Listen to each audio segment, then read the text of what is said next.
Have you ever eaten a chocolate bar and wondered where it really comes from? Not just the store or even the factory, but way before that? Today we're taking you on a real journey that starts thousands of miles away in tropical rainforests, where the first step of making chocolate begins. Get ready because the process is way more intense than you probably ever imagined. Let's start with a surprising fact. About 70% of all cocoa in the world, yes, almost three-fourths, comes from just two countries in West Africa, Ghana and the Ivory Coast. These regions are in a narrow part of the world that has just the right hot, humid climate for cocoa trees to grow. These trees don't grow everywhere. They need perfect weather, and they only grow well near the equator. But here's the thing most people don't know. Even though cocoa is such a valuable crop and makes billions for the chocolate industry, the farmers who grow it only get about 6% of the profits. That means if you buy a $2 chocolate bar, the people who actually grew and harvested the cocoa beans might only make around 12 cents from it. They do some of the hardest work too. Let's look at what they actually do. First, cocoa doesn't grow like apples or bananas. The pods grow straight out of the tree's trunk, not on branches. It's kind of weird looking, and harvesting them is a really tricky job. The farmers can't just pull the pods off. If they damage the tree, it might stop making pods forever. So they use special tools like machetes and shears to carefully cut the pods without hurting the tree. It's a skill passed down for generations, and it takes a lot of practice. Once the pods are collected, the farmers crack them open by hand. Inside, you'll find 20 to 40 slimy white beans in a sweet pulp. These beans don't look or smell like chocolate at all. In fact, they're pretty gross if you're expecting anything like a chocolate bar. But this is where the magic starts. The next step is called fermentation, and it's super important for flavor. The beans, still covered in their white pulp, are put into wooden boxes and covered with banana leaves. This creates a perfect, warm, humid space for natural bacteria and yeast to do their thing. The fermentation process happens in two stages. First, ethanol is made, then it turns into acetic acid. This might sound kind of gross, but it's exactly what helps create the amazing flavors of chocolate. This part takes 3 to 9 days, and during that time, the beans start changing color. They go from pale and white to rich brown. That color change means flavor compounds are forming inside. And yes, there are hundreds of these flavor compounds being created during this step. Without fermentation, chocolate would taste flat and boring. After fermentation is done, it's time to dry the beans. Farmers spread them out on wooden decks in the sun, where they sit for about 5 to 7 days. The goal here is to get the beans to exactly 7% moisture. Not 6, not 8, exactly 7%. That might sound extreme, but it's important. If the beans are too wet, mold can grow. Too dry, and they lose important flavors. So the farmers have to constantly turn the beans by hand, check the weather, and protect them from rain, all while making sure there's enough air moving through to keep things fresh. Once the beans are perfectly dried, they're packed into huge 1-ton sacks and sent to chocolate factories all over the world. But before they go into the chocolate making machines, they go through one more important step: inspection. At the factory, there's a team of people who are trained experts in checking cocoa beans. They test the moisture level again, look for mold, and even cut the beans open to check the inside. These people can spot problems that most of us would never even notice. If the beans aren't just right, the whole batch gets rejected. That's because one bad batch can mess up a whole production run worth millions of dollars. Now the real factory magic begins. The approved beans are loaded into huge gas-heated roasters, giant machines that spin while heating the beans to about 90 to 100 degrees Fahrenheit. This step is extremely important. If the temperature is even a little too high or too low, the flavor won't be right. Inside the roaster, something amazing happens: the Maillard reaction. It's a chemical reaction between sugars and proteins inside the beans that creates even more flavor compounds, hundreds of them. This is where the smell of chocolate really starts to come alive. At the same time, the beans lose more moisture, going from 7% all the way down to just 1%. At this point, the cocoa beans have gone through farming, fermenting, drying, inspecting, and roasting. But they still don't look or taste like the chocolate we eat every day. They're getting close, but there's a lot more to do.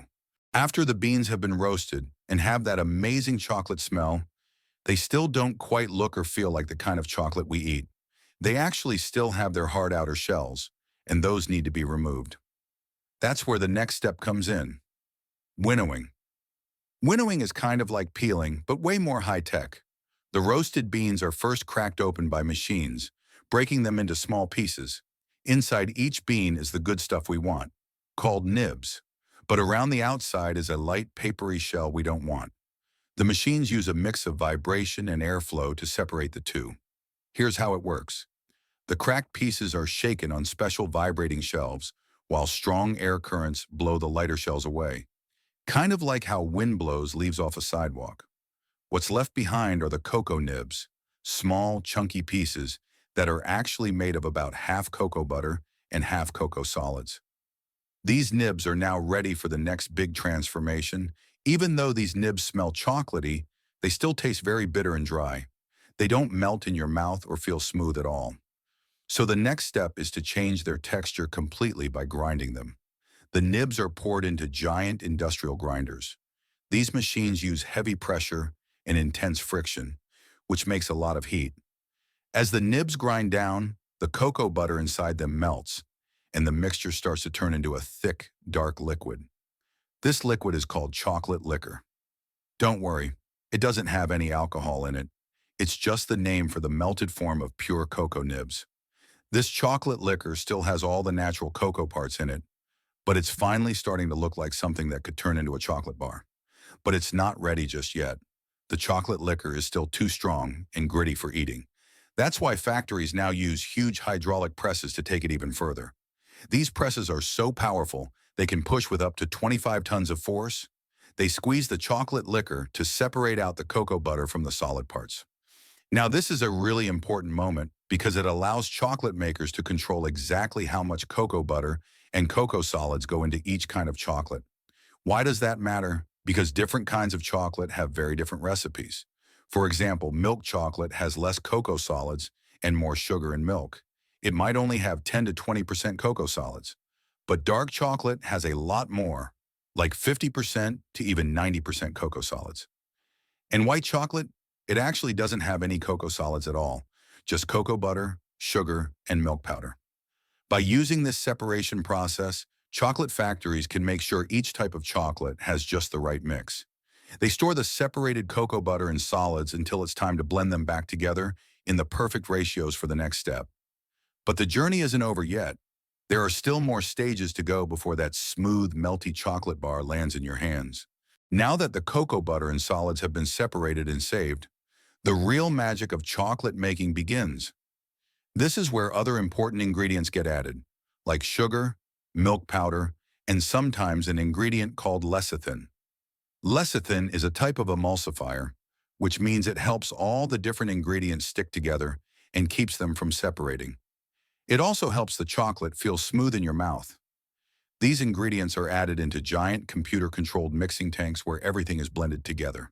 But the chocolate mixture is still far from perfect. At this stage, it actually feels kind of gritty, like fine sand. That's because the solid particles, like sugar and cocoa solids, are still way too big. They can measure up to 100 microns, and that's 5 times bigger than what our tongues can feel as smooth. Humans can feel anything larger than 20 microns, so chocolate makers need to get those particles way smaller. To do that, the chocolate mixture is sent into refining machines with 5 super strong steel rollers. Each roller is set a little closer together than the one before it.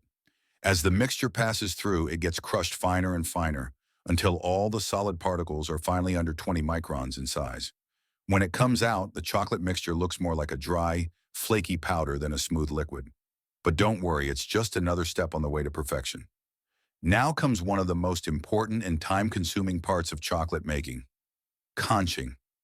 This process got its name from the shell-shaped machines people used to use for it. But today's machines are much more advanced. The chocolate mixture goes into conching machines that stir it over and over again for anywhere from 16 to 72 hours, depending on the type of chocolate being made.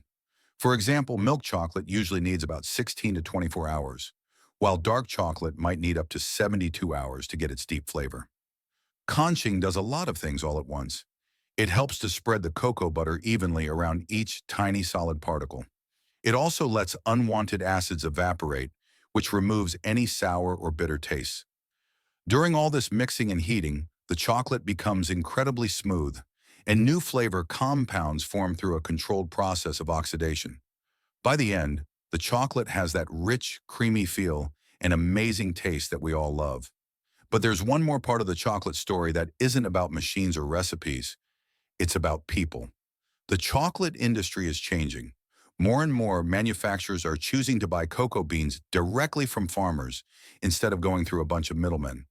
This is called direct trade, and it helps farmers earn more money for their hard